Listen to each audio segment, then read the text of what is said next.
அஸ்ஸலாமு அலைக்கும். இன்றைக்கி ஒரு குட்டி விலாக் பார்த்துடலாமா? காலையிலே பெரிய தலைவலி என்னென்னா, என்ன நாஸ்டா பார்க்குறதுன்னு தான். அதுக்கு பிறகு செப்டோவில் முட்டை ஆர்டர் பண்ணியிருந்தேன். முட்டையும் தயிரும் அதுவும் வந்துருச்சு. இப்போ கடைக்கு போகிற வேலையெல்லாம் இல்லை. ஆர்டர் பண்ணால் வீட்டுக்கு வந்துடுது. அப்புறமா இட்லி அவிச்சிடலான்னு இட்லியும் அவிச்சிட்டு இந்த முட்டையை எடுத்து இந்த முட்டை பாக்ஸில் வைக்கிறேன். இது ரொம்ப கொஞ்சம் என்ன சொல்கிறது, கொஞ்சம் கஷ்டமாக தான் இருக்கும். ஆனால் வந்து ஸ்பேஸ் நிறைய கிடைக்கிது. ஃபஸ்ட்டு வச்சுருந்த பாக்ஸ் வந்து ஃபுல்லாக அந்த இடத்தையே அடைச்சிட்டு இருந்துச்சு. இன்றைக்கி ஃப்ரைடேங்கிறதுனால பிரியாணி தான் போடுறேன். அப்புறமா அதுக்குள்ளே ஸ்பைசஸ் எல்லாம் சேர்த்துக்கலாம். கொஞ்சமாக கல்பாசியும் சேர்த்துருக்கேன்.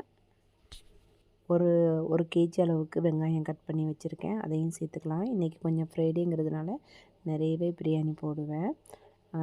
கொஞ்சம் நிறைய மிளகாய் வந்து காரத்துக்கு மிளகாய் தான் போட்டிருக்கேன். அந்த மிளகாயும் அதில் சேர்த்துக்கலாம். சின்ன சின்ன பீஸாக கொத்தமல்லி புதினாவை கட் பண்ணிட்டேன். அன்றைக்கி பிரியாணியில் ரொம்ப கச்சக்கச்சாண்டு குப்பை மாதிரி தெரியாது.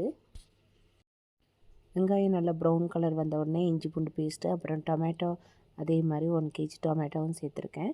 இன்றைக்கி தான் கொஞ்சம் வெயில் அடிக்குது. இவ்வளோ நாளும் வெயிலே இல்லை, குளிர் வந்த மாதிரி இருக்குது. டிசம்பர் மாதிரி இருக்குது, அவ்வளோ குளிராக இருக்குது.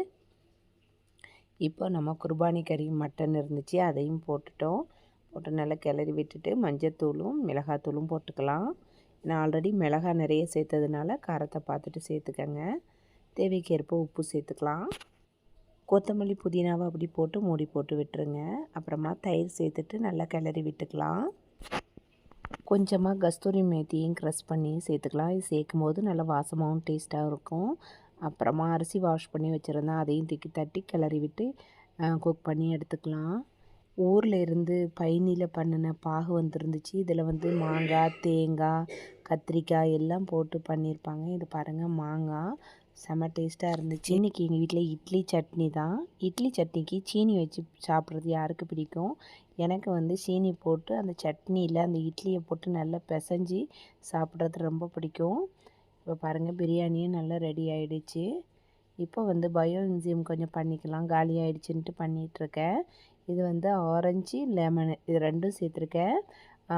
ரெண்டுமே வந்து புளிப்பு உள்ளதுங்கிறதுனால இதில் வந்து 5 கப்பு அதை சேர்த்துக்கணும். அப்புறமா 1 கப்பு நாட்டு சர்க்கரை, அப்புறம் 10 கப்பு தண்ணி, இதெல்லாம் சேர்த்து அப்படியே மூடி வச்சிடணும்.